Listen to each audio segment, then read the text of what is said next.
Bienvenue dans cette nouvelle vidéo qui s'appelle « Comment maîtriser la rentabilité de mon entreprise de construction ». Le but de cette vidéo, c'est de vous donner toutes les clés pour prendre vos meilleures décisions de croissance, de chiffrage et de gestion d'entreprise. Non pas parce que vous le sentez bien, mais parce que vous avez une vraie technique d'analyse de vos chiffres.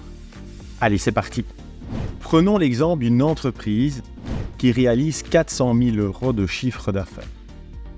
Sur ces 400 000 €, il y a 375 000 € de dépenses et il y a 25 000 € de bénéfices.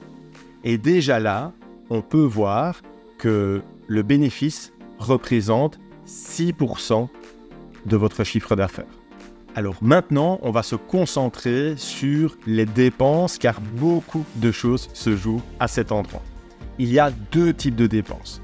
Il y a les dépenses, les frais fixes d'une entreprise et il y a les frais variables. Et du coup, revenons à ces 375 000 et analysons en profondeur qu'est-ce qui se passe là-dedans. Alors, qu'est-ce que c'est que les frais fixes ? Les frais fixes, ce sont tous les frais que vous devez payer, quoi qu'il en soit, même si vous ne produisez rien. Votre comptable, votre loyer, vos assurances, vos leasings de voitures et de camionnettes, Virtuosa par exemple, que vous ayez 1 ou 100 chantiers, c'est le même prix. Et à ça, il faut rajouter quoi ? Il faut rajouter tous vos salaires liés à l'administratif. Donc, les deviseurs, la secrétaire, les chefs de projet, ce sont tous des salaires que vous devez payer, même si vous ne produisez pas de chantier. Naturellement, si vous avez de moins en moins de chantiers, vous allez licencier. C'est légèrement variable. Mais quand même, dans une structure, partons sur le principe que ce sont des frais fixes. Ensuite, après les frais fixes, il y a les frais variables. Et les frais variables, ce sont tous les frais en relation avec la production de votre chantier. Les matériaux, les sous-traitants et la main-d'œuvre de production. Donc la main-d'œuvre de vos ouvriers.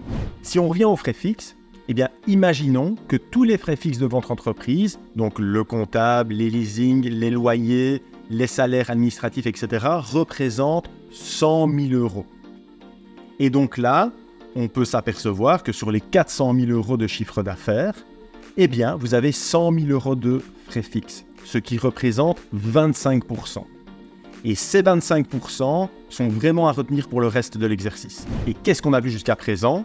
Les 6% entre le chiffre d'affaires et le bénéfice, et les 25% de frais fixes sur votre chiffre d'affaires. Ce sont deux données super importantes. Alors concrètement, les chiffres que je vous ai donnés là-haut, c'est des chiffres que vous obtenez à la fin de l'année par votre comptable, le chiffre d'affaires, vos dépenses et votre bénéfice. Et très souvent, vous avez le conseil de votre comptable qui est très juste, c'est d'améliorer ce point-là, vendre un peu plus cher, faire moins de dépenses, faire attention, mais c'est pas super précis comme information. Et finalement, qu'est-ce que vous devez réellement faire dans votre entreprise pour améliorer ça ?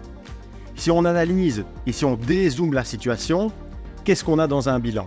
Dans un bilan, on a un ensemble de chantiers et dans ces chantiers, on a un ensemble de devis qui ont été envoyés et acceptés et dans ces devis, on a des lignes de devis avec des postes.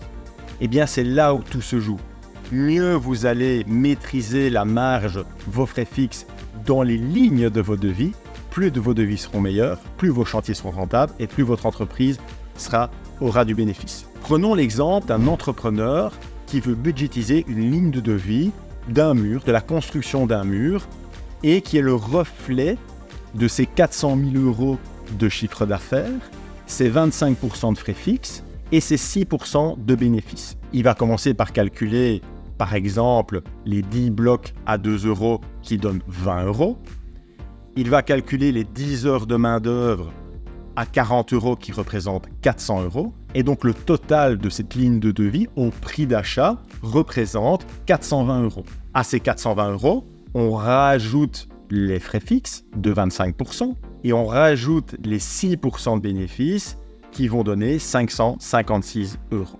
Et donc, sur vos prix d'achat, les 25% plus les 6% qui donnent 31% est la marge à rajouter pour arriver à un résultat qui est le résultat que vous obtenez en fin d'année dans cet exemple de 6% de bénéfices, de 400 000 € de chiffre d'affaires et de 100 000 € de frais fixes. Déjà, quand on observe cette analyse de 25% de frais fixes et 6% de bénéfices, prenez le cas que vous devez faire 10% de remise à votre client, mais vous vous rendez compte en fait que vous ne gagnez absolument rien. Et même pire, rognez dans les frais fixes que vous devez payer de 4%. Et donc attention à vos remises. Si vous n'avez pas une visibilité très claire sur les frais fixes et le bénéfice que vous prenez sur tout ce que vous vendez, parfois la remise peut vous emmener à des bénéfices négatifs et même parfois à des faillites. Et dans ce cas, savoir dire non, savoir expliquer à votre client ce détail est parfois la meilleure façon pour faire passer que vous ne pouvez pas faire de remise. Je vous invite tous aujourd'hui, si vous n'avez pas cette visibilité de frais fixes et de marge, de vous arrêter parce que sans ça, il est impossible de continuer et de vendre convenablement vos produits, vos postes et de voir vers où vous allez. Et dès que vous aurez une visibilité précise sur la situation, vous allez naturellement l'améliorer. On arrive maintenant au meilleur moment de cette vidéo qui est comment améliorer le bénéfice de mon entreprise. Alors, il y a deux façons d'améliorer le bénéfice de votre entreprise. La première façon, c'est si vous pouvez bouger vos prix de vente. C'est-à-dire que votre service peut avoir plus de valeur aux yeux du client, que si vous remettez prix à 80 € la prise électrique au lieu de 65, ça passe, vous allez toujours signer vos nouveaux clients. Dans ce cas, c'est très simple. Les 6% de bénéfices, si vous rajoutez 4%, qui donne 10% de bénéfices, eh bien, on aura une conséquence énorme sur les résultats en fin d'année. Au lieu d'avoir 25 000 € de bénéfices, vous aurez 40 000 € de bénéfices. Et donc, on ne se rend pas compte qu'en changeant de quelques pourcents vos prix de vente, d'achat et de vente, vous allez influencer comme ça le résultat de votre entreprise. Et vous l'avez compris, tout se joue dans la façon dont vous calculez vos offres. La deuxième possibilité, c'est que vous ne pouvez pas changer vos prix de vente.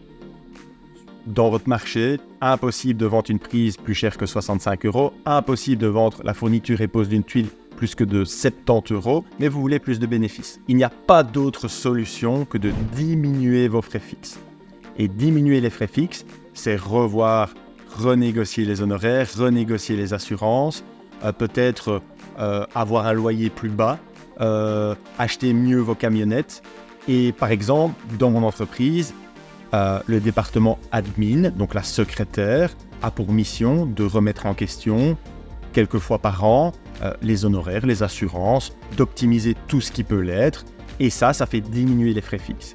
Et si vous faites le même chiffre d'affaires et que vous diminuez de 4% vos frais fixes, eh bien vous allez avoir 4% en plus de bénéfices. Et encore là, vous allez pouvoir non plus avoir 25 000 € de bénéfices à la fin de l'année, mais 40 000 € de bénéfices à la fin de l'année. Et dans la gestion de vos frais fixes, c'est là où vous devez être le plus vigilant possible.